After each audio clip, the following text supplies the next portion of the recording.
Saat rumahku kebanjiran, aku minta tolong untuk tinggal sementara di rumah mertua. Hanya suamimu. Kau dan anak cacatmu itu haram memijakan di rumah ini, teriak mertuaku. 2 hari kemudian ku buat mulut kejamnya membisu. Sebelum kita mulai lebih lanjut, yuk, tekan tombol suka, serta tombol subscribe agar tidak ketinggalan kisah menarik lainnya. Dan jangan lupa absen asal kota Bapak Ibu di kolom komentar. Semoga rezeki kita semua dilancarkan, kesehatan kita diberkahi, dan keluarga kita selalu harmonis dalam lindungannya. Amin. Hidup di apartemen kecil pinggiran kota membuatku harus jadi ahli dalam seni, membuat suasana mewah dengan anggaran pas-pasan. Dan sejujurnya, aku menikmatinya. Sudah 3 tahun aku, Maya, dan suamiku, Adrian, menjalani sandiwara ini. Sandiwara hidup sederhana yang kuciptakan sendiri. Adrian adalah pria paling tulus yang pernah ku kenal. Dia mencintaiku saat aku hanya bekerja paruh waktu sebagai administrasi, saat dompetku tipis, dan saat aku tidak punya apa-apa, setidaknya di mata dunia.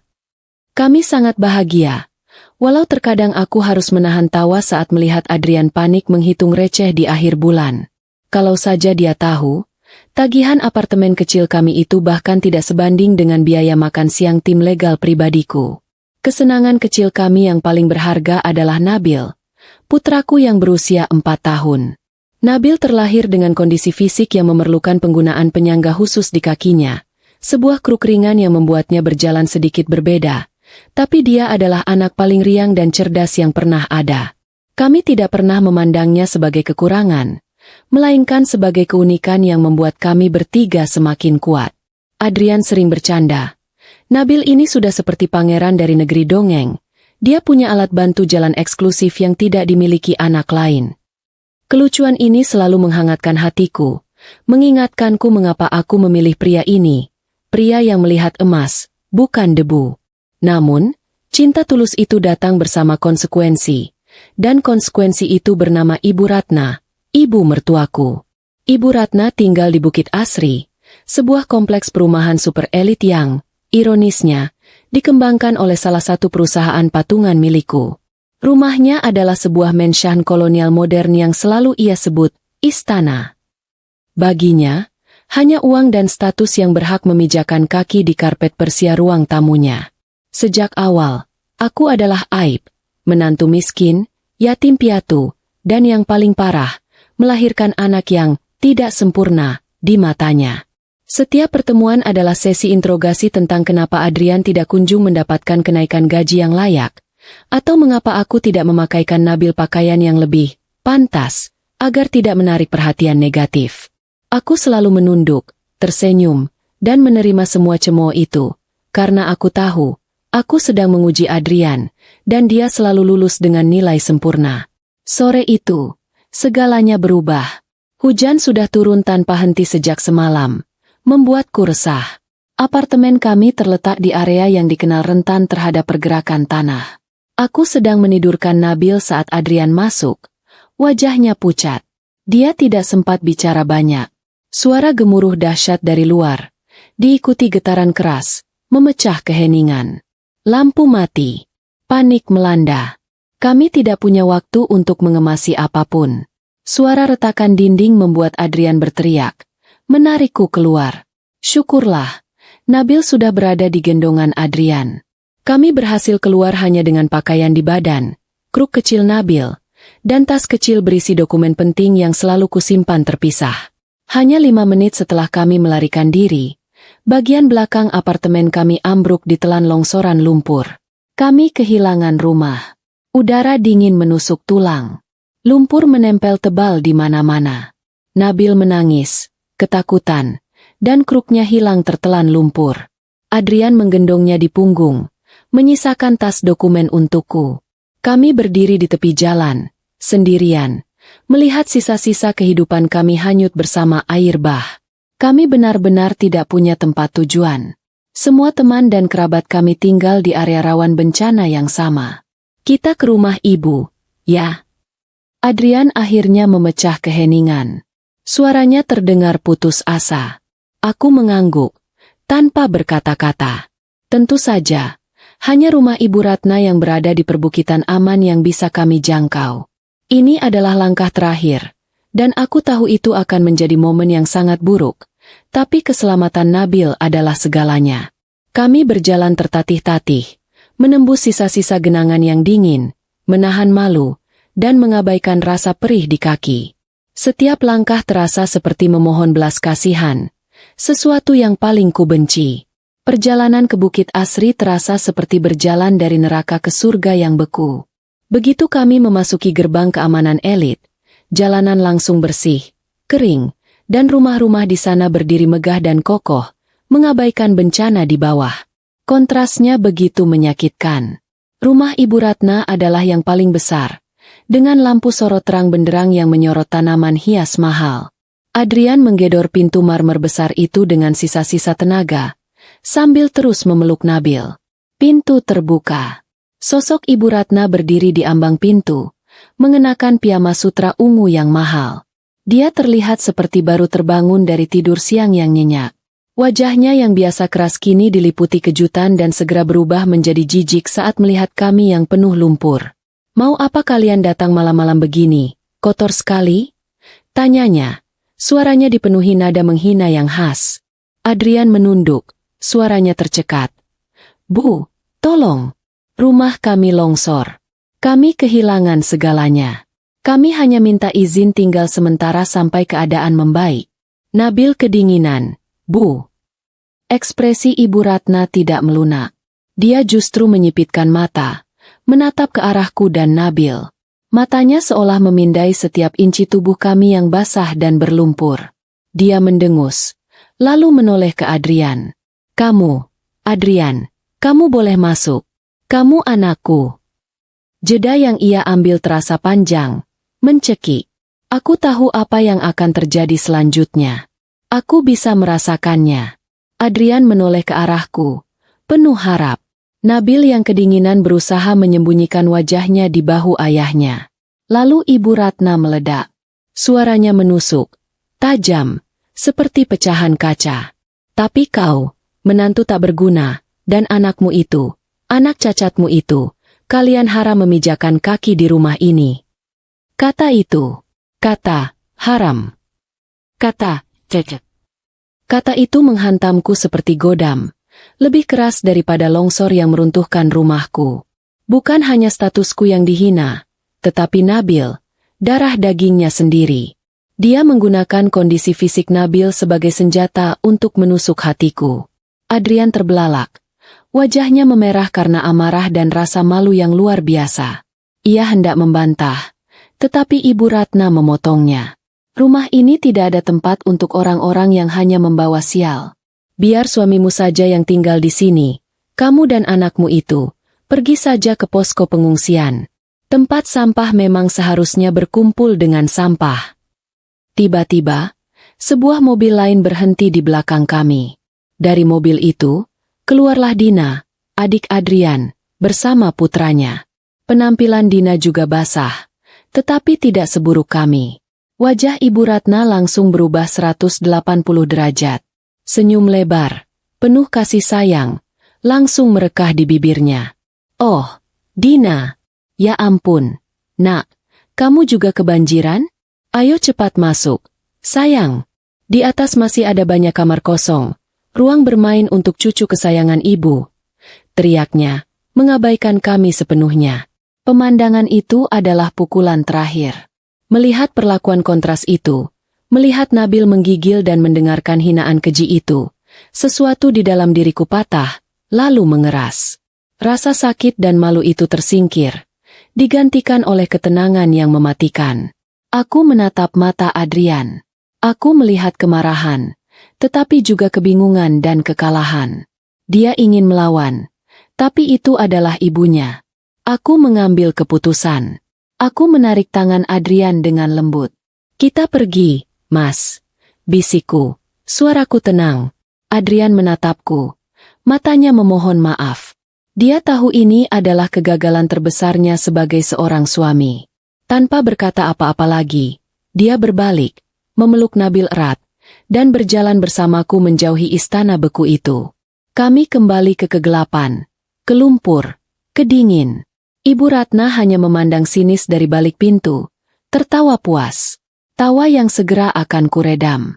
Saat kami berjalan menjauh, aku menoleh ke belakang sekali lagi. Aku menatap rumah mewah yang menolak Nabil, cucunya sendiri. Tatapanku bukan lagi tatapan memohon atau sedih. Itu adalah tatapan seorang ratu yang baru saja diserang. Dan kini ia tahu persis bagaimana cara membalas. Malam ini, Ibu Ratna baru saja menandatangani surat hukuman matinya sendiri. 2 hari, gumamku dalam hati. 2 hari lagi, ku buat mulut kejamnya membisu. Namun, masalah terdekat kami bukan balas dendam, melainkan tempat tidur. Kami harus segera mencari tempat berteduh untuk Nabil. Aku tahu persis kemana kami harus pergi.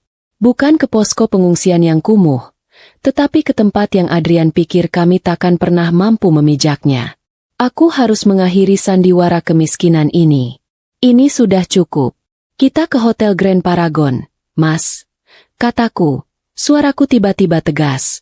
Adrian tersentak. Hotel Grand Paragon? Dia menatapku. Mengira aku sudah gila karena syok. Dia tidak tahu. Sandiwara yang ia anggap sebagai rumah kami yang hancur, baru saja berakhir. Dan babak sesungguhnya baru dimulai. Aku tahu permintaan itu terdengar konyol. Atau mungkin malah sinting. Bagi Adrian yang baru saja diusir dari rumah ibunya. Bagaimana mungkin kami, yang pakaiannya basah kuyup dan berlumpur, yang baru kehilangan semua harta benda kami, malah ingin menginap di hotel termewah sekota? Kami berjalan perlahan, menembus sisa-sisa banjir di jalanan Bukit Asri yang kini sepi, mencari tempat Adrian memarkir mobil tua kami dulu. Kita tidak mungkin ke sana, sayang, ujar Adrian, suaranya pelan dan putus asa. Uang tunai di dompetku mungkin hanya cukup untuk penginapan melati paling murah di pinggir kota. Nabil butuh kehangatan. Kita harus segera cari tempat yang layak. Posko pengungsian mungkin lebih baik. Aku menggeleng tegas. Aku tidak tega melihat putraku yang kelelahan dan kedinginan harus berbagi tempat tidur di tengah keramaian posko. Apalagi dengan kondisinya yang khusus. Nabil berhak mendapatkan yang terbaik. Dan malam ini, Nabil akan mendapatkan yang terbaik. Bukan dari hasil belas kasihan, melainkan dari haknya. Aku menenangkan Adrian, memberinya pandangan penuh keyakinan yang biasanya berhasil meredakan kepanikannya. Percaya padaku, Mas, kita ke sana dulu. Aku punya rencana, kataku. Adrian terdiam. Ia terlalu lelah, terlalu marah, dan terlalu putus asa untuk membantahku. Ia menurutiku, menggendong Nabil yang sudah terlelap di punggungnya, dan kami berjalan menuju mobil tua kami yang penuh kenangan. Mobil itu menyala dengan susah payah. Mesinnya meraung memprotes kelembaban dan lumpur. Tapi akhirnya kami berhasil. Adrian memutar pemanas hingga maksimal, mencoba mengusir dingin yang menusuk tubuh kami. Sepanjang perjalanan, tidak ada percakapan, hanya keheningan yang dipenuhi amarah Adrian dan kesunyian yang disengaja dariku. Dalam keheningan itu, aku membiarkan pikiranku melayang jauh, menyusun setiap kepingan rencana yang sudah tertunda bertahun-tahun. Kakekku, mendiang pendiri Nusantara Property Group, selalu memintaku untuk hidup mandiri dan menemukan cinta sejati sebelum mengambil alih tahta.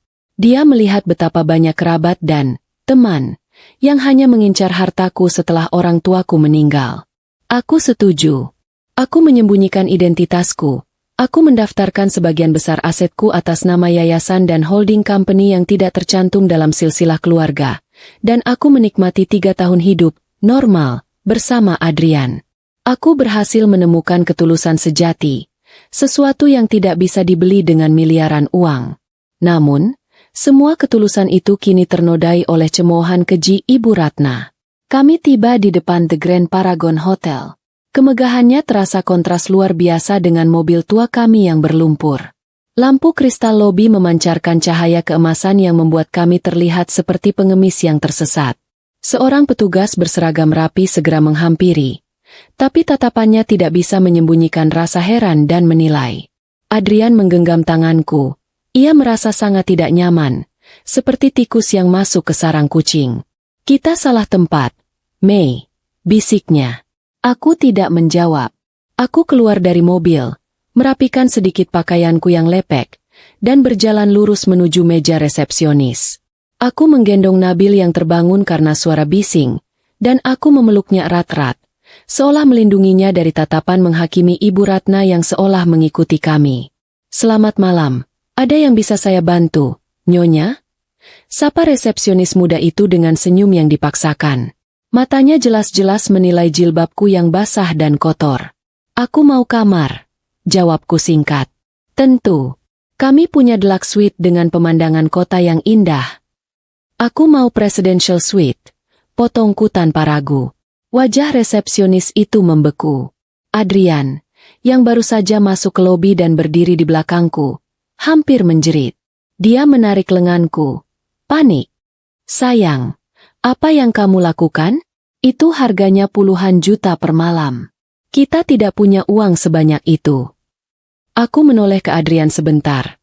Mataku penuh janji, sebelum kembali menatap resepsionis. "Apakah kamarnya tersedia?"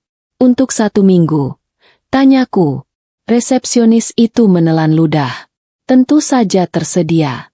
Kamar presidential suite jarang disewa." Dengan tangan gemetar, dia mulai menyebutkan total biayanya. Angka yang pastinya membuat Adrian semakin pucat pasi. Aku tahu ini saatnya. Aku membuka tas kecilku yang basah. Dari sana, aku mengeluarkan sebuah dompet kulit kecil yang tampak biasa saja, tetapi isinya sama sekali tidak biasa. Aku tidak mengeluarkan uang tunai. Aku mengeluarkan sebuah kartu berwarna hitam legam dengan ukiran perak minimalis. Kartu itu adalah kunci kekerajaanku, yang selama ini kusimpan baik-baik. Aku menyodorkan black card itu kepada resepsionis. "Tolong proses ini." Mata resepsionis itu membelalak saat melihatnya. Kartu itu bukan hanya kartu kredit biasa. Itu adalah lambang kekuasaan finansial mutlak. Senyum profesionalnya segera berubah menjadi ekspresi hormat yang sangat dalam. Ia buru-buru mengambil kartu itu dengan kedua tangan yang gemetar. Dalam sekejap, transaksi berhasil. Adrian mematung. Ia menatap kartu itu, lalu menatapku, seolah baru pertama kali bertemu denganku. Siapa aku sebenarnya? Dari mana aku mendapatkan kartu ini? Semua pertanyaan itu pasti memenuhi benaknya. Aku menerima kartu itu kembali, bersama kunci kamar. Seorang pelayan pribadi segera datang, siap membantu kami naik. Kami menolak, hanya membawa tas kecil kami. Kami diantar ke lantai paling atas. Presidential suite itu luar biasa. Luasnya melebihi seluruh apartemen kami. Ada ruang tamu mewah, kamar mandi dengan kolam pusaran air hangat, dan kamar tidur yang jauh lebih besar dari ruang kontrakan kami dulu. Pemanas ruangan bekerja sempurna, menyebarkan udara hangat yang langsung membuat Nabil tersenyum. Nabil tertawa riang, langsung berlari ke tempat tidur raksasa dan melompat-lompat di sana, seolah melupakan bencana yang baru saja menimpanya. Aku memesan makanan hangat, susu coklat untuk Nabil, dan pakaian kering melalui layanan kamar. Setelah memastikan Nabil makan dengan lahap dan tertidur pulas di bawah selimut tebal, aku akhirnya duduk di sofa. Adrian duduk di hadapanku. Wajahnya masih menampilkan kombinasi kebingungan, amarah, dan sedikit ketakutan. "Maya," bisiknya, suaranya parau, "tolong jelaskan padaku. Kartu itu, hotel ini, aku tidak mengerti." Aku menarik napas dalam. Inilah saatnya sandiwara berakhir. "Ada sesuatu yang harus kuceritakan, Mas," kataku. "Sesuatu yang kusembunyikan darimu sejak awal kita bertemu." Adrian menegang. Dia mengira aku menyembunyikan penyakit, atau mungkin masa lalu buruk. "Aku bukan berasal dari keluarga miskin, Mas, seperti yang kamu kira," lanjutku. "Aku tahu," Adrian memotong cepat. "Orang tuamu meninggal, tapi mereka pasti meninggalkan warisan." Aku menggeleng. "Bukan sekadar warisan, Mas. Kakekku, beliau adalah pendiri Nusantara Property Group." Adrian terdiam. Matanya membelalak perlahan, mengamati ukiran hotel dan furnitur di sekitar kami. Perusahaan itu adalah perusahaan raksasa yang membangun hampir seluruh perumahan elit di kota ini. Hotel ini salah satu aset perusahaan kami, ujarku sambil mengayunkan pandangan ke sekeliling ruangan. Adrian terduduk lemas di sofa. Pria yang selama ini ia kenal sebagai istrinya, wanita sederhana yang selalu berhemat, ternyata adalah pewaris tunggal kerajaan bisnis yang nilainya tak terhingga. "Kenapa, Maya? Kenapa kamu menyembunyikan ini semua dariku?" tanya Adrian, suaranya lirih. Ada nada terluka, karena ia merasa dikhianati. "Karena aku mencari cinta yang tulus," jawabku cepat. "Aku lelah dikelilingi orang yang hanya melihat hartaku. Aku ingin suami yang mencintaiku apa adanya, bukan karena statusku. Aku ingin hidup normal. Dan aku menemukanmu, Mas. Kamu mencintaiku saat aku tidak punya apa-apa." "Aku memang mencintaimu apa adanya," balas Adrian. "Tapi kamu tidak perlu berbohong sejauh ini. Kita hidup susah, kita panik saat Nabil sakit. Kenapa kamu biarkan itu terjadi jika kamu?" "Justru karena itulah aku mencintaimu, Mas," ujarku, meraih tangannya. "Karena di saat-saat tersulit, kamu tidak pernah mengeluh. Kamu tetap bekerja keras untuk kami. Kamu mencintaiku dan Nabil apa adanya. Kebahagiaan sederhana itu jauh lebih berharga daripada semua uang ini." Aku menceritakan semua tentang kakekku, tentang rencananya agar aku menemukan kebahagiaan sejati, dan bagaimana ia membuatku seolah-olah tidak dianggap dalam silsilah perusahaan agar aku bisa hidup normal. "Kakekku meninggal 6 bulan lalu, Mas," bisikku. "Sejak saat itu, semua aset dan kendali penuh perusahaan kembali padaku. Aku sebenarnya berencana memberitahumu bulan depan, di hari ulang tahun pernikahan kita. Aku ingin membelikan kita rumah baru yang layak." Adrian hanya bisa menatapku. Rasa marahnya perlahan mencair, digantikan oleh pemahaman yang mendalam. Aku menarik napas dalam, mataku kini kembali mengeras. "Tapi kebahagiaan sederhana kita dihancurkan malam ini, Mas. Aku diam saat ibumu menghinaku miskin. Aku diam saat ia membandingkanku dengan Dina. Aku diam karena aku menghormatinya sebagai ibumu. Tapi malam ini, dia menghina Nabil dan kondisinya, Mas." Dia menutup pintu rumahnya, membiarkan cucunya sendiri menggigil kedinginan, hanya karena materi dan kesombongannya. Itu adalah garis yang tidak boleh dilewati. Aku bangkit dan berjalan ke jendela besar, memandang lampu kota yang basah. Aku sudah selesai hidup sederhana dan membiarkan orang menginjak-injak harga diriku dan keluargaku. "Besok," kataku, mataku berkilat tajam, "aku akan buat mulut kejam Ibu Ratna membisu." Keesokan paginya, suasana di dalam Presidential Suite terasa sangat berbeda, jauh dari hiruk-pikuk bencana yang masih terjadi di luar.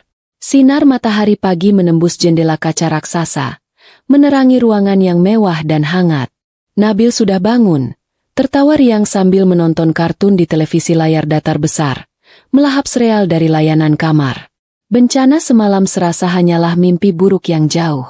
Namun, di meja makan, ketegangan masih menggantung tebal di antara aku dan Adrian. Adrian hampir tidak menyentuh sarapannya. Pikirannya masih berkutat pada pengungkapan mengejutkan semalam. Ia terus menatapku, istrinya yang selama ini ia kenal sebagai wanita sederhana, kini duduk di hadapannya sebagai pewaris kerajaan properti raksasa. "Jadi, selama ini kita benar-benar tinggal di kontrakan sempit, hanya untuk menguji aku?" tanya Adrian, suaranya berat. Aku meletakkan cangkir tehku, menatap matanya yang terluka. Aku tahu ini sulit baginya. Aku harus membuatnya mengerti bahwa ini bukan hanya tentang uang, tetapi tentang integritas. Bukan menguji, Mas, tapi mencari kebenaran. Dan aku menemukannya, berkali-kali. Kataku lembut, Mas adalah pria yang sangat baik. Tapi, Mas harus mengerti satu hal, ibuku dan kakekku tahu betapa liciknya orang-orang jika menyangkut harta. Kami harus memastikan kamu mencintaiku, bukan hartaku. Dan Mas berhasil. Adrian menghela napas panjang. Kekecewaannya perlahan digantikan oleh rasa bangga yang campur aduk. Dia mencintai istrinya apa adanya. Dan kini, apa adanya, itu ternyata adalah seorang wanita yang sangat berkuasa. Aku mengerti tentang pencarianmu, Maya, katanya. Tapi tindakan ibu semalam itu tidak bisa dimaafkan. Aku malu, Mas. Sangat malu karena ibuku tega menghina Nabil. Mendengar Adrian menyebut Nabil dengan penuh kasih, seluruh keraguanku lenyap. Adrian sepenuhnya berada di pihakku. Inilah yang kubutuhkan. Aku tidak berniat menghukum ibumu selamanya, Mas. Kataku, kini beralih ke nada bicara seorang pemimpin. Tapi dia harus tahu, kesombongan itu mahal harganya. Dia harus tahu bahwa dunia tidak berputar hanya di sekitar kekayaan yang ia puja-puja. Aku mengambil ponselku, bukan ponsel usang yang biasa kami pakai, tetapi sebuah ponsel satelit khusus yang selalu kubawa. Alat komunikasi yang hanya digunakan untuk keadaan darurat korporat. Aku menekan satu tombol panggil cepat. Selamat pagi, Nyonya Adhitama. Kami sudah menunggu instruksi Anda. Jawab suara di seberang, profesional dan penuh hormat. Itu Pak Halim, kepala tim legal pribadiku. Selamat pagi, Pak Halim. Jawabku. Tolong siapkan semua dokumen legalitas untuk aset properti atas namaku di Kompleks Bukit Asri. Saya mau laporan penuh dalam 1 jam. Siap, Nyonya. Dan satu hal lagi, Pak Halim. Aku berhenti sejenak, sengaja menatap Adrian yang kini menatapku penuh perhatian. Properti di Jalan Pinus nomor 17. Segera cek status kepemilikannya. Wajah Adrian langsung terkejut. Itu adalah alamat rumah Ibu Ratna. Pak Halim terdengar tenang di seberang sana. Data sudah terbuka, Nyonya. Rumah itu masih tercatat atas nama PT Gemilang Investama, dibeli lunas 10 tahun yang lalu oleh almarhum Tuan Besar Adhitama. PT Gemilang Investama adalah salah satu holding company di bawah Nusantara Property Group, perusahaan yang kumiliki. Statusnya, Pak Halim.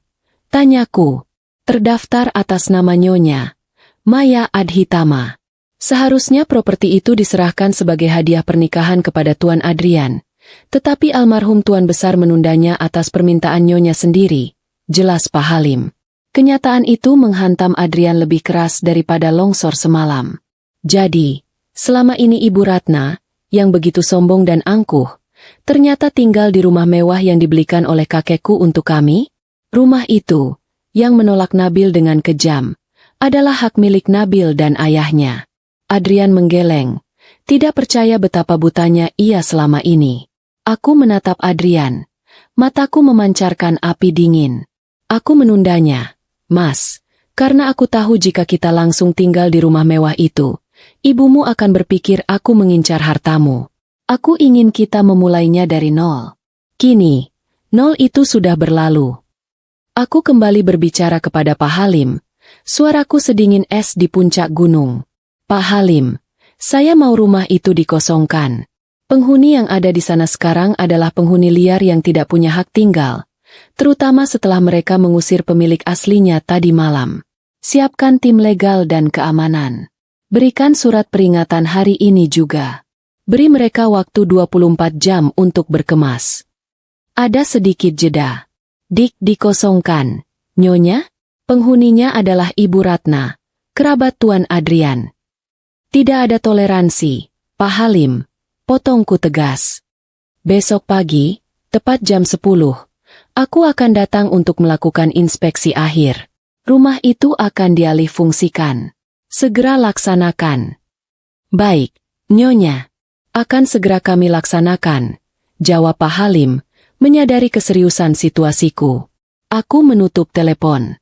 Suasana di ruangan itu hening.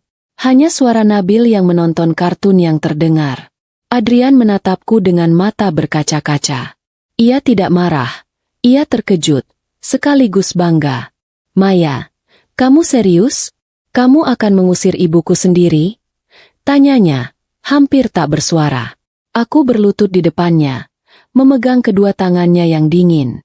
Mas, aku tidak mengusir ibumu. Aku mengambil kembali apa yang menjadi hak milik kita. Mas, hak milik Nabil. Ibu Ratna harus belajar bahwa menghina orang, apalagi anak kecil yang tidak berdaya, ada konsekuensinya. Dia harus belajar bahwa kekayaan yang selalu dia sembah-sembah, ternyata dimiliki oleh orang yang paling ia benci dan hina. Adrian menatap mataku. wanita yang lembut, yang ia cintai, masih ada di sana.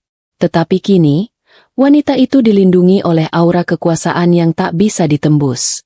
Dia mengangguk pelan, mengerti bahwa ini adalah keadilan yang harus ditegakkan.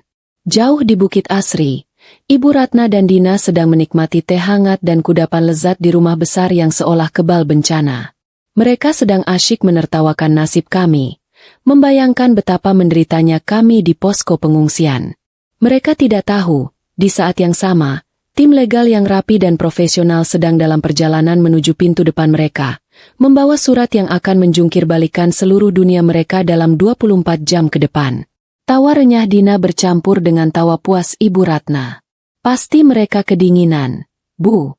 Syukurlah kita tidak menerima si anak cacat itu. Hanya bikin sial saja, ujar Dina. Ibu Ratna mengangguk setuju, menyesap tehnya dengan anggun. Bagus, biar mereka tahu diri. Miskin saja sombong, berani-beraninya mau mengotori rumahku. Lagi pula, Adrian pasti akan segera kembali ke sini sendiri, memohon maaf dan menceraikan perempuan itu. Mereka tidak tahu bahwa perempuan yang mereka hina itu sebentar lagi akan menjadi alasan mengapa mereka kehilangan segalanya. Aku menghabiskan sisa hari itu dengan memanjakan Nabil dan Adrian. Kami berendam air hangat, makan makanan enak, dan Nabil mendapat serangkaian mainan baru yang ia minta dengan mata berbinar-binar. Perubahan mendadak dari hidup serba pas-pasan ke kemewahan mutlak membuat Adrian kebingungan, tetapi melihat Nabil tertawa bahagia, semua rasa cemas dan kebingungannya menguap. Adrian adalah pria yang sederhana. Ia tidak butuh kemewahan. Ia hanya butuh kedamaian untuk keluarganya. Dan malam ini, kedamaian itu ada di dalam suite kami. Aku melihat Adrian memandangi Nabil yang sudah terlelap. Wajahnya penuh cinta, namun juga terpancar sedikit humor.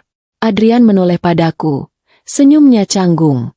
Aku harus akui, Maya, hidup kita ini seperti komedi situasi yang tiba-tiba berubah jadi film aksi Hollywood. Katanya, mencoba mencairkan suasana. Aku sudah siap menanggulangi lumpur dan tidur di lantai pengungsian. Tahu-tahu aku tidur di ranjang raja dan jadi suami seorang ratu properti. Aku tertawa pelan. Akhirnya, jeda humor yang kutunggu. Anggap saja ini kejutan ulang tahun pernikahan yang maju 2 minggu. Mas, hanya saja, hadiahnya bukan rumah baru, tapi seluruh kompleks perumahan tempat ibumu tinggal. Adrian menggelengkan kepala, mencubit pipiku gemas. Kamu ini ada-ada saja. Tapi serius, bagaimana kamu bisa tahan selama itu? Setiap kali ibu memintamu membelikan Adrian baju baru, kamu malah bilang, tidak ada uang. Padahal kamu bisa membeli seluruh toko itu. Justru di situ lucunya, Mas. Balasku, mataku berbinar jenaka. Aku menikmati drama kecil itu. Setiap kali Ibu Ratna menyinggung tentang pekerjaanmu yang kurang mapan, aku hampir terbahak. Aku tahu kamu sebentar lagi akan menjadi direktur utama di salah satu perusahaanku. Aku hanya ingin melihat batas kesabarannya. Adrian tersenyum pahit. Ternyata batasnya ada di Nabil. Keheningan kembali menyelimuti kami. Namun kali ini bukan keheningan yang canggung, melainkan keheningan yang penuh kesadaran dan ketenangan. Adrian tahu, keputusan yang kuambil bukanlah tindakan balas dendam sesaat, melainkan penegakan harga diri yang sudah lama terpendam.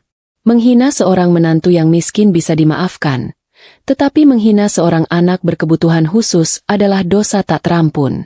Sementara kami menikmati malam damai di puncak kota, badai sesungguhnya baru saja mendarat di Bukit Asri.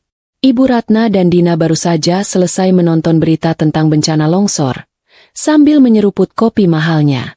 Mereka berdua puas melihat betapa menderitanya para korban, dan betapa beruntungnya mereka yang tinggal di area aman.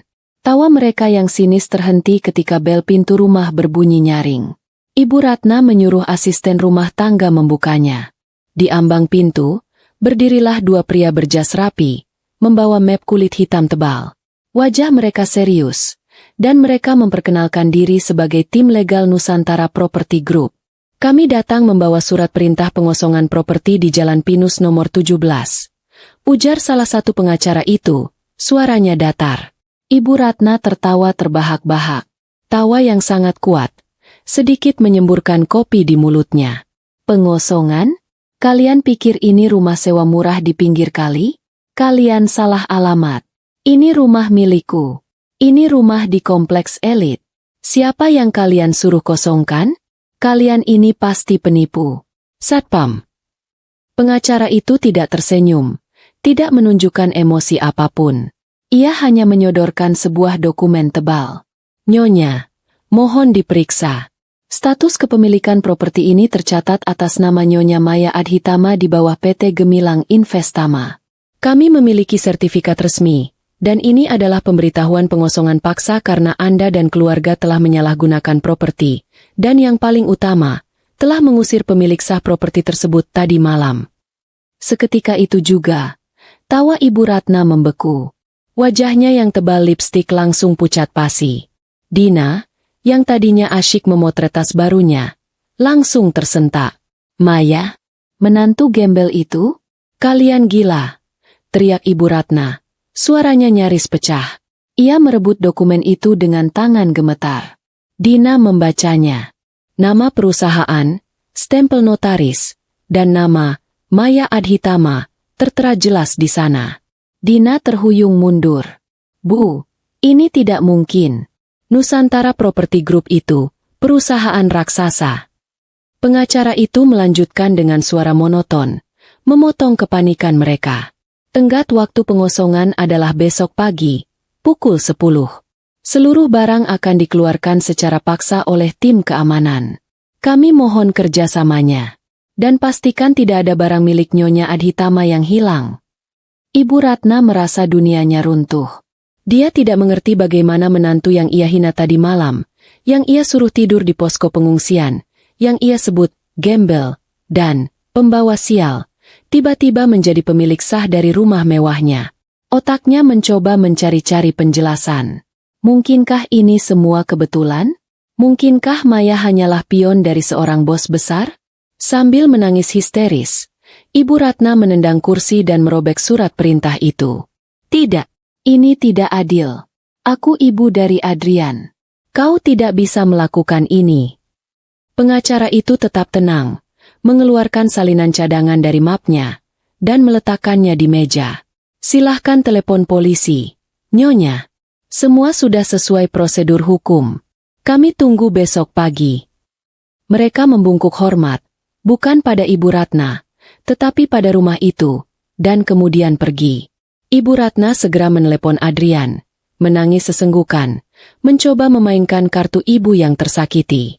Adrian, nak, cepat pulang. Ibumu dianiaya. Ada orang jahat mau mengusir kita dari rumah. Adrian, yang baru saja menerima telepon dariku tentang perkembangan situasi, menjawab dengan suara yang sangat tenang. Ketenangan yang menakutkan bagi Ibu Ratna. Aku tahu, Bu. Mereka datang atas perintahku. Jeda di seberang telepon. Ibu Ratna tidak percaya. Apa? Apa maksudmu? Adrian? Kamu membela istrimu yang gila itu. Adrian menarik napas panjang. Amarahnya semalam kini berubah menjadi kekecewaan yang mendalam. Maya bukan orang gila, Bu. Dia pemilik sah rumah itu. Kakek Maya membelikannya untuk kami. Dan yang paling penting, tadi malam ibu sudah melangkah terlalu jauh. Ibu menghina Nabil, Bu. Ibu menyebutnya anak cacat dan haram menginjakan kaki di rumah itu. Suara Adrian mengeras. Rumah itu, yang ibu agung-agungkan, ternyata adalah hak milik anak yang ibu hina. Sekarang ibu harus tahu konsekuensinya. Ibu Ratna berteriak histeris, memohon, mengancam, meratap, tetapi Adrian dengan tegas menutup teleponnya, membiarkan Ibu Ratna menghadapi kenyataan pahit itu sendirian. Mulut kejam yang selalu menghina kini dipaksa terdiam, terisi oleh ketakutan dan penyesalan yang terlambat. Waktu mereka habis. Kepanikan hebat melanda rumah di Jalan Pinus nomor 17. Ibu Ratna dan Dina kini menyadari bahwa ini bukanlah gertakan, apalagi penipuan. Teriakan dan sumpah serapah Ibu Ratna kepada Adrian tidak membuahkan hasil, hanya menancapkan paku terakhir pada peti mati harga dirinya. Adrian tidak membela ibunya, Ia justru membenarkan tindakan istrinya. Pria yang ia anggap bodoh dan patuh kini telah menjadi musuh terbesarnya. "Kita harus bagaimana, Bu?" teriak Dina. Rambutnya acak-acakan. "Semua orang di grup arisan tahu rumah ini milik kita. Kalau kita diusir, kita mau taruh muka di mana? Kita akan jadi bahan tertawaan sebukit Asri." Ibu Ratna mondar-mandir di ruang tamu, menginjak karpet persia mahal yang ternyata milik menantunya, sambil memegangi kepalanya. Rasa malu itu memicu ide gila di benak Dina, sebuah ide yang ia kira bisa membalikkan keadaan. Dina segera mengambil ponselnya dan, dengan tangan gemetar, merekam tangisan histeris ibunya yang berpura-pura menjadi korban. "Tolong, viralkan ini. Kami korban banjir. Dianiaya oleh sekelompok penipu yang mengaku-ngaku pemilik rumah. Mereka mengusir kami secara paksa," tulis Dina sebagai keterangan video, mencoba menarik simpati publik. Dina berpikir, kekuatan media sosial akan meluluhkan hati para penegak hukum dan membuat tim legal Maya mundur. Ia tidak tahu bahwa ia baru saja menantang sebuah mesin korporasi raksasa yang bergerak lebih cepat, lebih tenang, dan jauh lebih profesional darinya. 15 menit setelah video Dina diunggah, ponselnya berdering tanpa henti. Komentar membanjir, bukan dukungan, melainkan hujatan yang membabi buta. Tim komunikasi dan legal Maya, yang sudah mengantisipasi langkah bodoh ini, melancarkan serangan balasan yang mematikan. Sebuah akun berita terpercaya, diikuti oleh media massa besar, merilis berita eksklusif yang menghantam telak. Judulnya menusuk. Fakta mengejutkan. Pewaris Nusantara Property Group alihfungsikan aset pribadi jadi posko bencana. Penghuni liar justru mengusir pemilik sah. Berita itu tidak menyebut nama Ibu Ratna atau Dina, tetapi menjelaskan secara rinci, rumah di Jalan Pinus 17 adalah milik Nyonya Maya Adhitama. Ironisnya, penghuni rumah itu, kerabat suaminya, telah menolak memberikan tumpangan kepada pemilik sah dan anaknya yang berkebutuhan khusus saat tertimpa bencana. Tim legal Maya menegaskan bahwa mereka memberi tenggat waktu 24 jam sebelum properti dialihfungsikan untuk kepentingan kemanusiaan. Seketika itu juga, dunia Maya berbalik arah. Komentar di video Dina berubah menjadi caci maki massal. Tidak tahu malu. Sudah numpang gratis bertahun-tahun, malah mengusir pemilik aslinya. Wajahnya sudah tua, tapi hatinya lebih busuk dari sampah longsor. Pantas diusir. Itu karma. Dina membaca komentar-komentar itu, wajahnya pucat pasi. Air matanya kini tulus karena ketakutan dan rasa malu yang luar biasa. Ia segera menghapus videonya, tetapi sudah terlambat. Wajahnya, dan wajah Ibu Ratna, kini sudah menyebar luas sebagai simbol kesombongan dan ketidakbermoralan di tengah musibah. Sementara itu, di The Grand Paragon Hotel, kami bersiap. Adrian mengenakan kemeja baru yang rapi. Nabil tersenyum ceria dengan pakaian hangat barunya. Aku mengenakan setelan blazer berwarna krem yang elegan. Jilbabku tertata sempurna, dan aura kewibawaan yang selama ini kusembunyikan kini terpancar jelas. Aku telah berubah total menjadi Maya Adhitama, penguasa yang siap mengambil kembali tahtanya. Adrian menatapku. Matanya memancarkan kebanggaan yang belum pernah kulihat sebelumnya. "Kamu hebat, Maya. Kamu melakukan ini dengan sangat tenang." "Ketenangan adalah senjata terbaik, Mas," jawabku, sambil memakaikan kruk ringan khusus di kaki Nabil. "Amukan hanya membuat kita terlihat lemah. Kita tidak datang untuk balas dendam. Kita datang untuk menegakkan keadilan dan memberi pelajaran." Aku kemudian menelepon Pak Halim. "Pak Halim, pastikan 5 truk logistik sudah siap, dan pastikan tim relawan sudah siaga di lokasi. Saya ingin dapur umum sudah bisa beroperasi 1 jam setelah kami tiba." "Siap, Nyonya," jawab Pak Halim. Tepat pukul 9.45 pagi, kami meninggalkan Presidential Suite. Adrian menggendong Nabil di lengannya. Kami turun ke lobi dengan penuh martabat, menaiki mobil sedan hitam mewah yang telah disiapkan timku, siap menuju arena pertarungan terakhir. "Kita tidak ke sana untuk mengusir mereka, Mas," bisikku, saat mobil melaju membelah jalanan kota. "Kita ke sana untuk memberi mereka pelajaran tentang kemanusiaan." Pelajaran yang jauh lebih berharga daripada sekadar kehilangan rumah. Ibu Ratna dan Dina di Jalan Pinus nomor 17 tidak tidur semalaman. Mereka duduk di ruang tamu, di tengah tumpukan koper yang mereka kumpulkan panik, menunggu jarum jam menunjuk angka 10. Mereka terlihat kacau, rambut acak-acakan, wajah bengkak karena menangis. Mereka tidak punya tempat tujuan, mereka benar-benar tidak punya siapa-siapa lagi, dan mereka tahu, rasa malu ini akan mengikuti mereka kemanapun mereka pergi. Mereka tidak tahu, kehancuran terbesar bukan hanya kehilangan rumah, melainkan menyaksikan orang yang mereka hina justru menjadi penyelamat yang mulia. Tepat pukul 10 pagi, Jalan Pinus nomor 17 di Bukit Asri yang biasanya sunyi dan agung, mendadak ramai seperti pasar. Para tetangga sudah berkumpul di depan pagar mereka masing-masing. Berita kegagalan Dina memutarbalikkan fakta di media sosial telah menyebar luas. Semua orang tahu Ibu Ratna, yang selama ini sombongnya luar biasa, ternyata hanyalah menumpang di rumah menantu yang ia hina.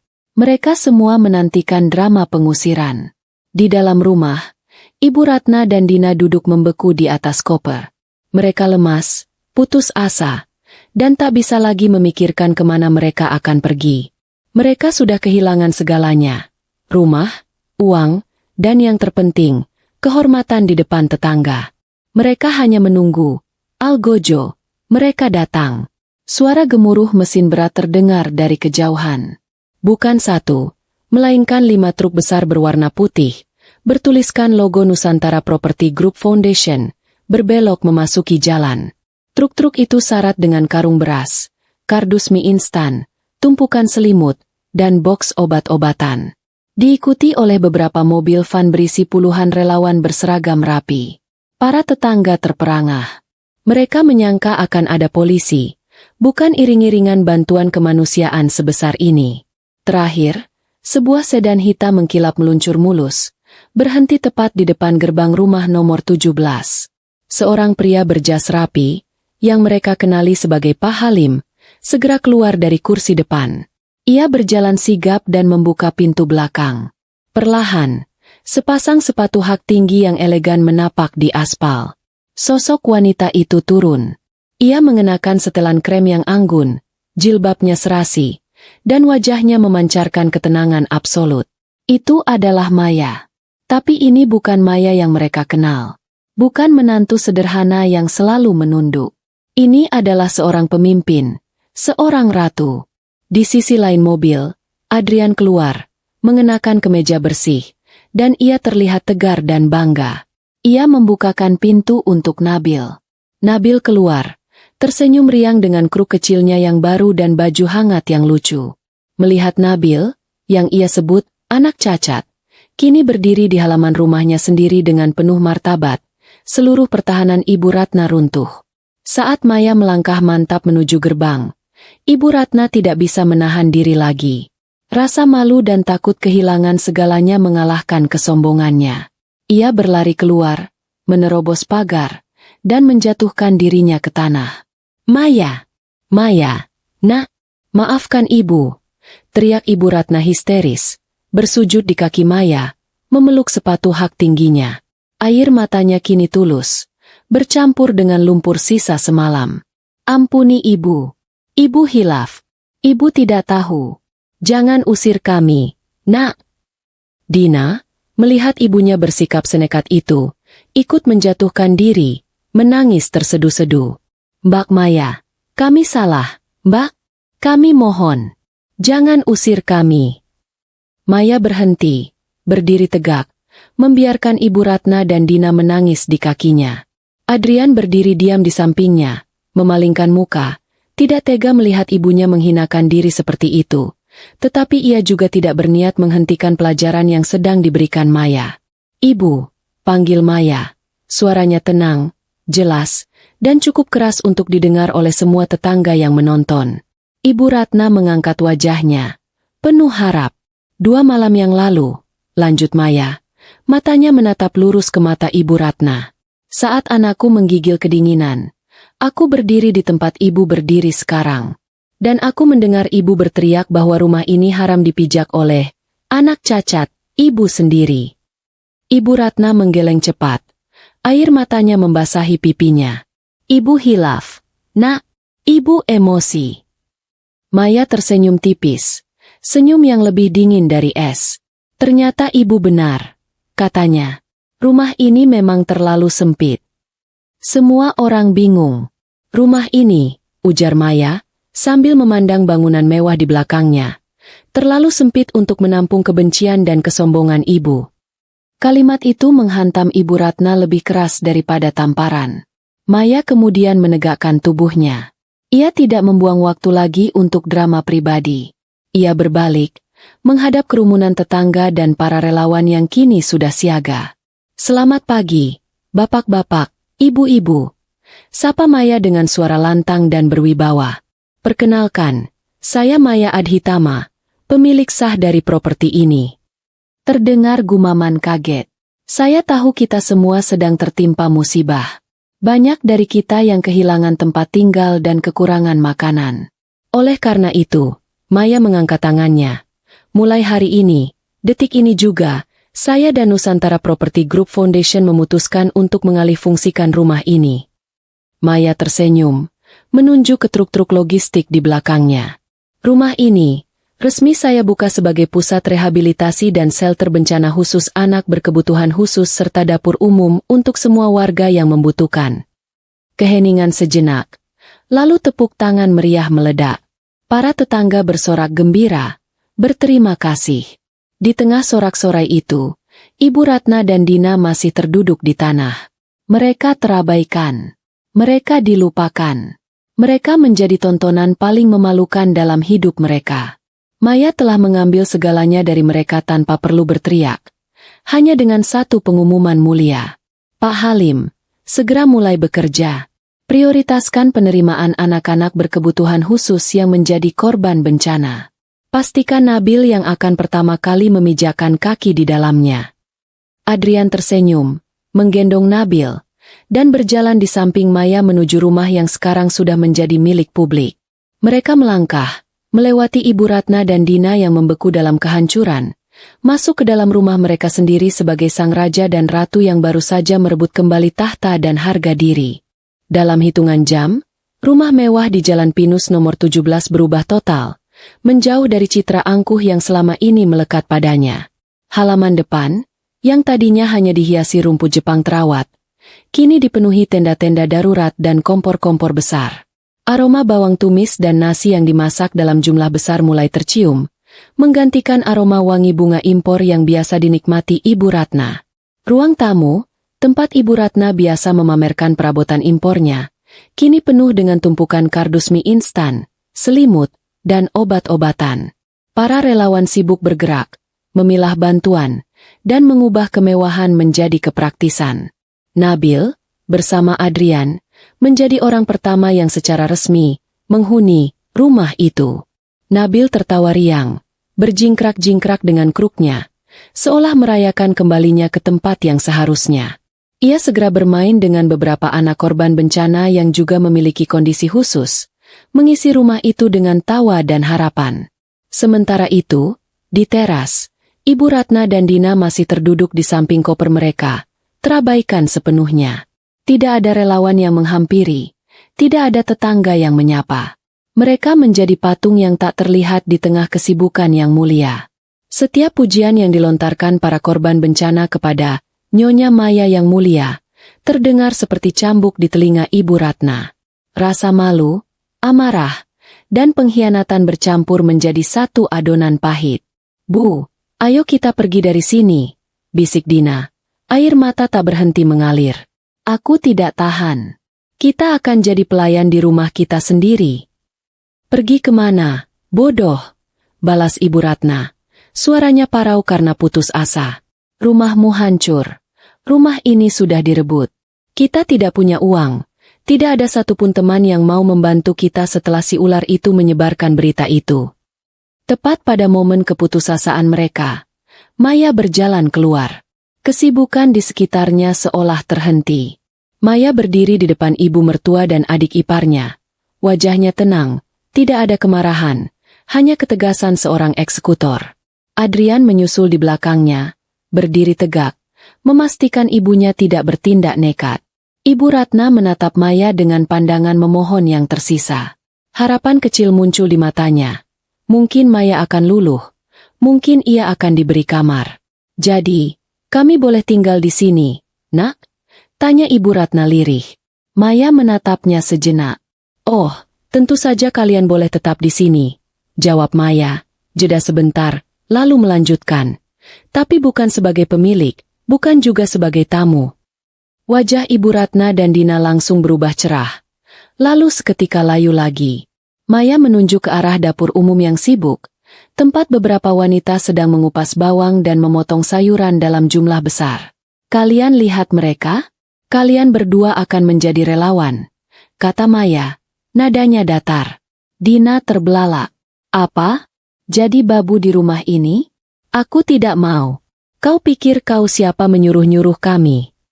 Ibu Ratna mencoba mengembalikan kesombongannya, tapi suaranya gagal terdengar meyakinkan. Saya Ibu Adrian. Kau tidak bisa. Saya? Potong Maya, tersenyum tipis. Saya adalah orang yang menyediakan makanan, atap, dan kemuliaan bagi rumah ini malam ini. Kalian boleh memilih. Maya mengangkat tangannya, memberikan ultimatum terakhir. Pilihan pertama. Kalian bergabung dengan relawan lain. Kalian bekerja, kalian memasak, membersihkan shelter, mencuci piring kotor, dan melayani semua korban bencana di sini. Sebagai gantinya, kalian dapat makan 3 kali sehari dan dapat tempat untuk tidur. Pilihan kedua, Maya menunjuk ke arah gerbang yang terbuka. Kalian boleh ambil koper kalian dan pergi dari sini sekarang juga. Cari tempat pengungsian lain.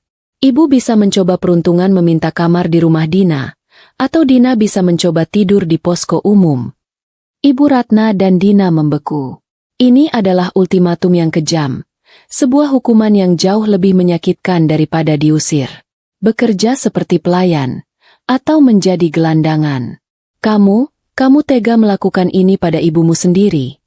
Desis Ibu Ratna, menoleh ke Adrian. Adrian yang sejak tadi diam, melangkah maju. Wajahnya keras, tanpa keraguan sedikit pun. Ibu, Maya sudah menawarkan pilihan. Itu jauh lebih baik daripada yang ibu tawarkan kepada kami 2 malam lalu. Saat itu, ibu tidak memberi kami pilihan sama sekali. Ibu langsung mengusir kami. Adrian menatap ibunya dengan kekecewaan yang menusuk.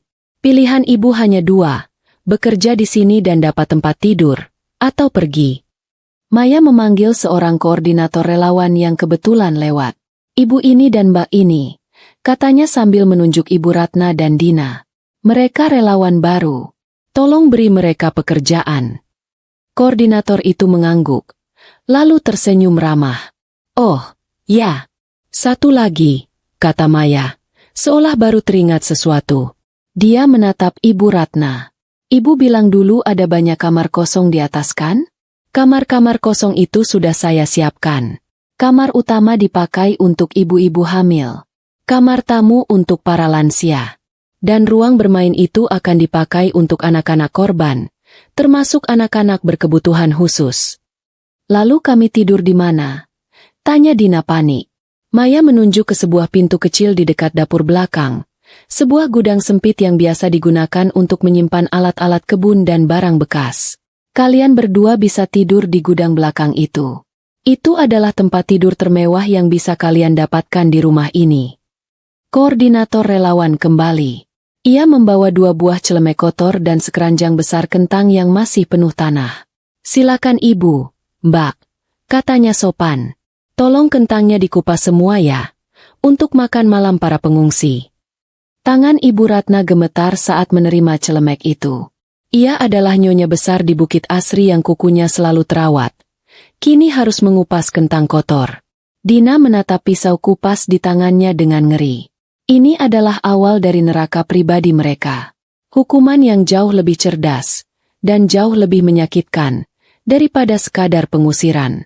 Mereka harus tinggal, dan menyaksikan kemuliaan orang yang mereka benci di rumah yang seharusnya menjadi milik mereka. Hari-hari berikutnya di Jalan Pinus nomor 17 terasa seperti siksaan batin yang tak berkesudahan bagi Ibu Ratna dan Dina. Hukuman yang dijatuhkan Maya bukanlah pengasingan, melainkan pemaksaan untuk menyaksikan kemuliaan orang yang mereka hina.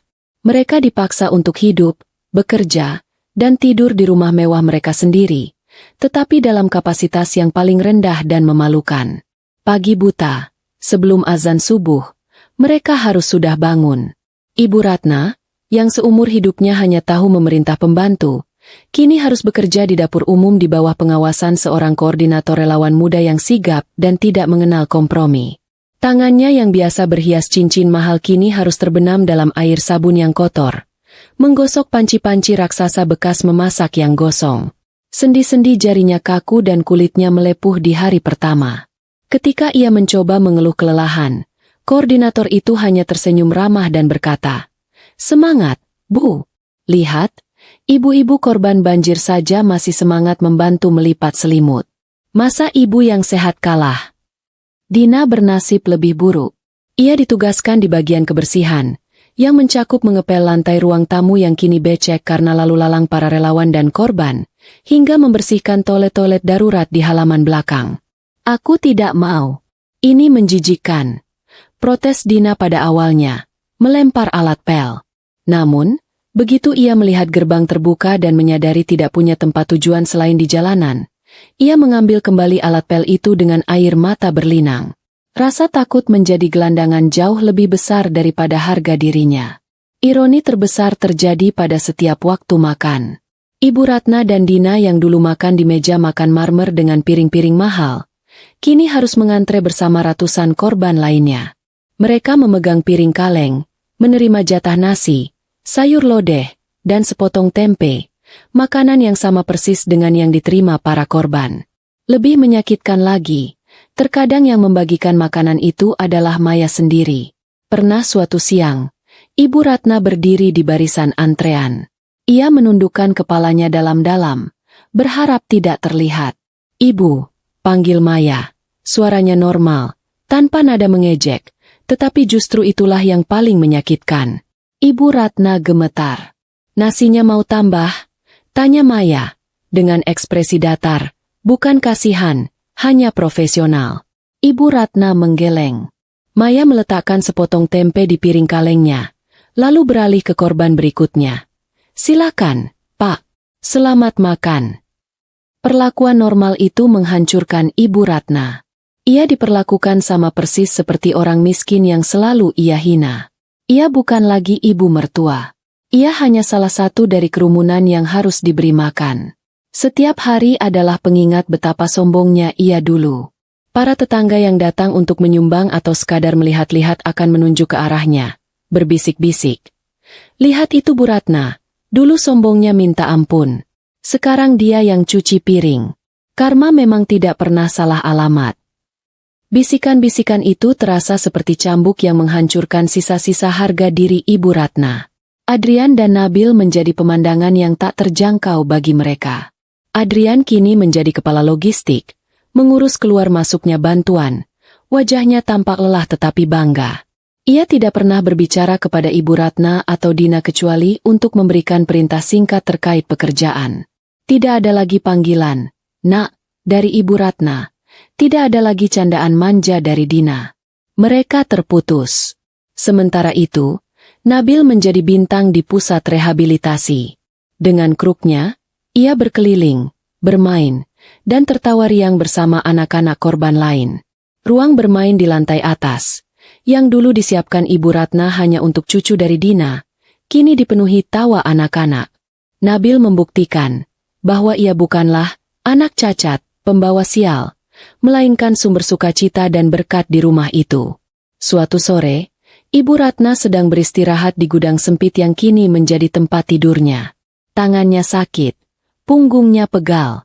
Ia menangis diam-diam, menyesali kesombongannya. Ia mendengar tawa renyah dari luar. Ia mengintip dari celah pintu. Di taman, di bawah sinar matahari sore, Maya sedang duduk, sementara Adrian mendorong ayunan itu pelan. Nabil tertawa bahagia di pangkuan ibunya. Mereka tampak seperti keluarga yang sempurna, kaya raya, berkuasa, dan berhati mulia. Ibu Ratna sadar, ia telah membuang berlian demi segenggam debu. Ia telah mengusir kebahagiaan sejati putranya. Dan sekarang, ia menjalani karmanya. Hidup di rumahnya sendiri, sebagai orang asing, menyaksikan kebahagiaan mereka dari kejauhan, sebagai seorang pelayan yang hina. 1 minggu yang terasa seperti 1 tahun akhirnya berlalu. Air bah sudah surut sepenuhnya, dan para korban bencana mulai kembali ke rumah mereka masing-masing untuk memulai pembersihan. Kesibukan di pusat rehabilitasi pun mulai berkurang drastis. Tetapi satu hal yang pasti, pelajaran pahit yang diterima Ibu Ratna dan Dina belum selesai.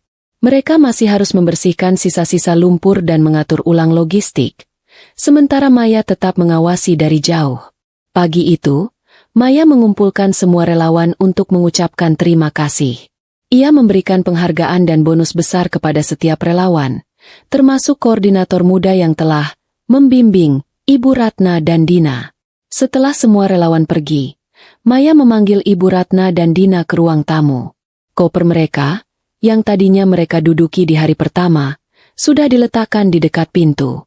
Wajah Ibu Ratna dan Dina tampak kusam, lelah, dan penuh ketakutan akan nasib apa lagi yang menunggu mereka. Banjir sudah surut, kata Maya, nadanya tetap tenang, tetapi penuh otoritas. Rumah kalian di area rawan bencana sudah tidak layak ditinggali lagi. Rumah ini pun tugasnya sudah selesai. Ibu Ratna dan Dina mengangkat kepala. Jantung mereka berdebar kencang. Dijual? Bisik Dina. Lalu kami tinggal di mana? Maya mengangguk. Ya, rumah ini akan kujual. 100% hasil penjualannya akan kudanai untuk pembangunan kembali rumah warga korban bencana. Aku tidak mengambil 1 rupiah pun. Dina tampak frustrasi, tetapi Ibu Ratna hanya menunduk. Ia tahu, ia sudah tidak punya hak untuk memprotes. Aku sudah memikirkan nasib kalian, lanjut Maya, menatap Dina. Dina, kamu masih muda. Kamu bisa bekerja.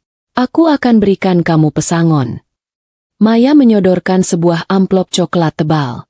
Cukup untuk kamu menyewa kamar kos kecil dan biaya hidup 1 bulan. Setelah itu, kamu harus cari pekerjaan sendiri. Kamu tidak bisa lagi bergantung pada Mas Adrian atau ibumu. Dina merebut amplop itu dengan wajah penuh kebencian. Hanya segini? Setelah semua penghinaan ini. Itu lebih dari yang pantas kamu dapatkan, balas Adrian, yang berdiri kokoh di sampingku. Kini ia bersuara dengan nada dingin. Ambil atau tinggalkan. Dina menatap Adrian penuh amarah, mengambil kopernya, dan berjalan keluar tanpa pamit.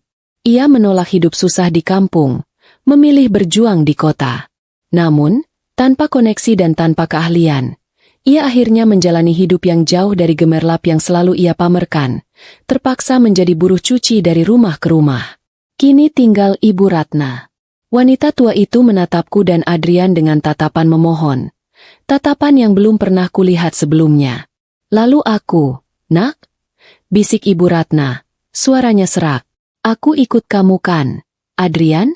Aku ibumu. Adrian menatap ibunya lama. Ada rasa sakit di matanya, tetapi juga kekecewaan yang mendalam. Tidak, Bu. Ibu tidak bisa ikut kami. Wajah Ibu Ratna langsung memucat. Maya sudah menyiapkan tempat untuk ibu, lanjut Adrian. Sedikit harapan muncul di mata Ibu Ratna. Apakah Maya membelikan ibu rumah kecil di kota? Aku sudah membelikan ibu sebuah rumah, kata Adrian. Suaranya berat. Di kampung halaman ayah. Wajah Ibu Ratna langsung berubah pasi, pucat seperti kertas. Kampung, tempat yang paling ia benci. Tempat yang selalu ia hina sebagai tempat orang-orang miskin dan udik. Tidak, Adrian, kamu tidak bisa lakukan ini padaku. Aku tidak mau tinggal di kampung, teriaknya histeris. Justru di sanalah tempat ibu, Bu, kata Adrian. Tatapannya lurus ke mata ibunya. Ibu selalu menghina orang miskin. Ibu selalu menyembah harta. Ibu benci hidup sederhana. Adrian berhenti. Menarik napas untuk kalimat terakhirnya. Mulai sekarang, Bu, ibu harus menjalani hidup yang selalu ibu hina itu. Aku sudah membelikan rumah kayu kecil di sana, lengkap dengan sawah sepetak. Ibu bisa belajar bertani. Ini bukan hukuman dari Maya, Bu, tambah Adrian. Ini hukuman dariku, anakmu, agar ibu bisa belajar rendah hati. Sebuah mobil travel sederhana sudah menunggu di depan. Adrian mengantar ibunya ke mobil itu. Ibu Ratna menangis meraung-raung, memohon belas kasihan, tetapi Adrian tetap tegar. Ia hanya memberikan sejumlah uang tunai. Ini cukup untuk hidup sederhana di kampung. Jangan cari aku, sebelum ibu benar-benar berubah. Mobil itu berangkat, membawa Ibu Ratna menuju takdir barunya, menjalani sisa hidup dalam kesederhanaan yang selalu ia caci maki. Kesombongannya telah membuatnya kehilangan segalanya. Aku dan Adrian berdiri di ruang tamu, menyaksikan kepergian Ibu Ratna. Akhirnya, keheningan dan keadilan datang bersamaan. Beberapa minggu berlalu sejak kepergian Ibu Ratna dan Dina. Suasana di rumah Jalan Pinus nomor 17 sudah sepenuhnya kembali sunyi. Truk-truk logistik terakhir sudah meninggalkan lokasi. Tim relawan telah dibubarkan, dan rumah itu kini bersih, siap untuk dijual.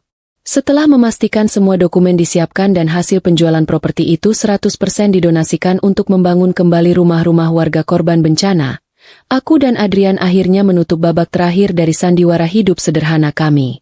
Rumah itu memang indah, tetapi terlalu banyak kenangan pahit yang melekat di dindingnya. Kami tidak terburu-buru untuk pindah. Kami menghabiskan beberapa hari lagi di Presidential Suite di The Grand Paragon Hotel, memberikan jeda dan waktu pemulihan emosi bagi kami bertiga, terutama Adrian.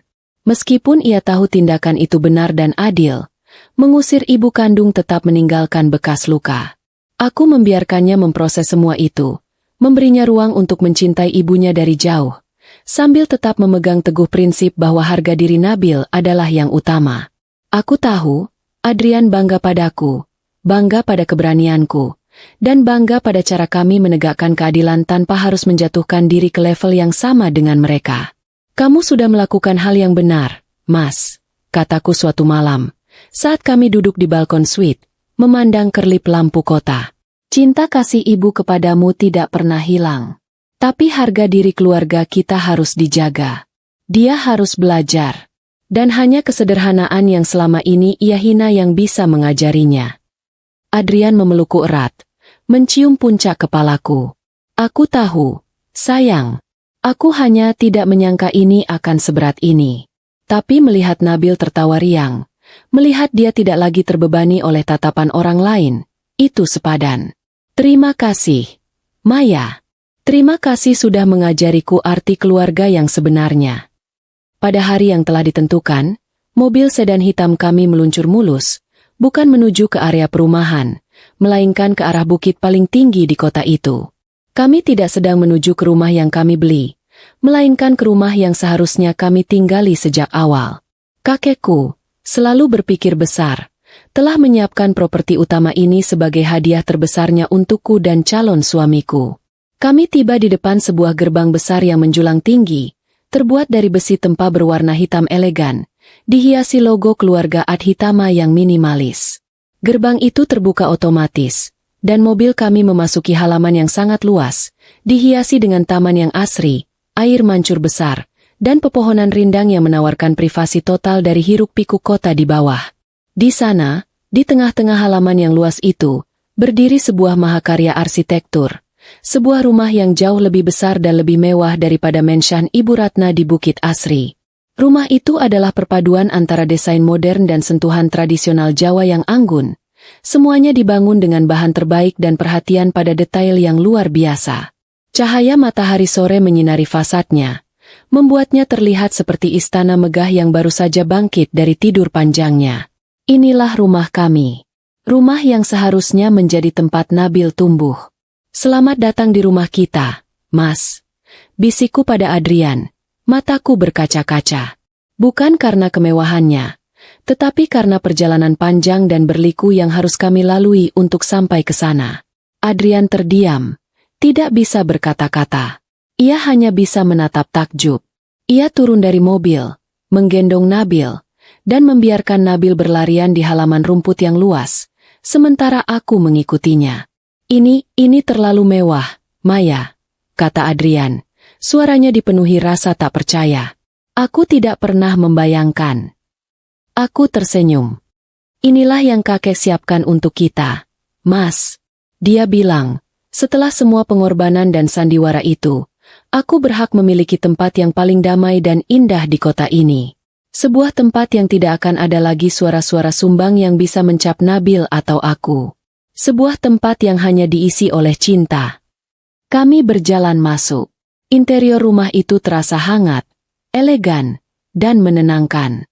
Desainnya dirancang khusus oleh arsitek ternama di Asia, dengan mempertimbangkan setiap detail untuk kenyamanan keluarga. Ruangan yang paling membuatku terharu adalah ruang bermain Nabil. Ruangan itu didesain khusus, dilengkapi dengan lantai empuk, pegangan di dinding, dan peralatan terapi ringan terbaik, yang akan membantu kondisi Nabil tanpa membuatnya merasa berbeda. Ruangan itu disinari cahaya alami yang membuatku merasakan kasih sayang kakekku yang tak pernah pudar. Kakek tahu Nabil akan lahir, ya? Tanya Adrian. Matanya dipenuhi air mata haru saat melihat ruangan itu. Dia tahu segalanya. Jawabku, memeluknya dari belakang. Dia selalu bilang, anak yang spesial akan diberikan kepada orang tua yang hatinya paling kuat. Dan kita berdua adalah orang tua yang paling kuat, Mas. Malam itu, kami menghabiskan waktu bertiga di rumah baru kami. Kami tidak makan makanan formal. Kami hanya memesan pizza dan makan di lantai ruang tamu sambil tertawa dan bermain dengan Nabil.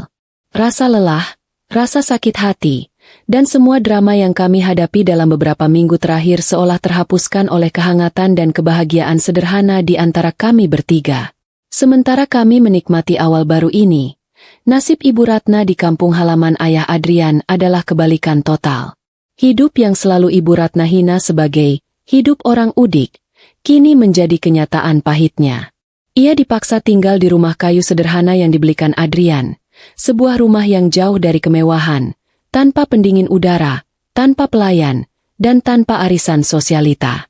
Ia harus mengurus dirinya sendiri, memasak, mencuci, dan yang paling membuatnya tersiksa, ia harus berinteraksi dengan tetangga-tetangga kampung yang ramah, yang justru semakin menusuk harga dirinya. Para tetangga itu, yang berpakaian sederhana, selalu tersenyum tulus dan membantu. Mereka menganggap Ibu Ratna adalah pendatang kota, yang harus diajari cara bertani. Ibu Ratna, yang tangannya biasa terawat dengan manikur mahal, kini harus mencangkul sepetak sawah yang diberikan Adrian. Tubuhnya sakit dan lelah. Dia mencoba menghubungi Adrian berkali-kali, menangis, memohon agar diizinkan kembali ke kota. Tetapi Adrian selalu menjawab dengan kalimat yang sama, nadanya tegas, tak tergoyahkan. Jangan cari aku, Bu, sebelum ibu benar-benar berubah dan belajar menghargai orang lain, tanpa melihat harta dan status mereka. Di sana, di tengah lumpur sawah dan kehidupan yang sangat sederhana, Ibu Ratna perlahan mulai belajar. Bukan karena ia luluh, tetapi karena ia terpaksa. Ia mulai melihat nilai dari ketulusan dan kerja keras. Ia mulai menyadari betapa munafiknya ia selama ini, menyembah harta yang bahkan bukan miliknya sendiri. Penyesalan itu datang, bukan karena kehilangan rumah, tetapi karena kehilangan putranya dan cucunya, Nabil, yang ia hina habis-habisan. Setiap malam, sebelum tidur di kasur sederhana, Ibu Ratna akan memandangi foto Adrian, Maya, dan Nabil yang ia bawa. Ia akan memandangi Nabil, cucunya yang riang, dan kata, cacat, yang dulu ia ucapkan kini terasa seperti racun yang menghancurkan dirinya sendiri. Ia tahu, untuk kembali diterima, ia harus menanggalkan kesombongannya. Pelajaran yang diberikan Maya lebih keras dan jauh lebih efektif daripada yang pernah ia bayangkan. Kembali ke puncak bukit, kami berdiri di balkon kamar tidur utama, memandang ke bawah, ke arah kota yang kini terasa begitu kecil. Adrian memelukku erat, mencium rambutku. Natijah dari semua yang terjadi telah terbayar lunas. Terima kasih sudah memilihku, Maya, bisik Adrian. Terima kasih sudah memberiku pelajaran, dan terima kasih sudah mengajarkanku arti keluarga yang sebenarnya.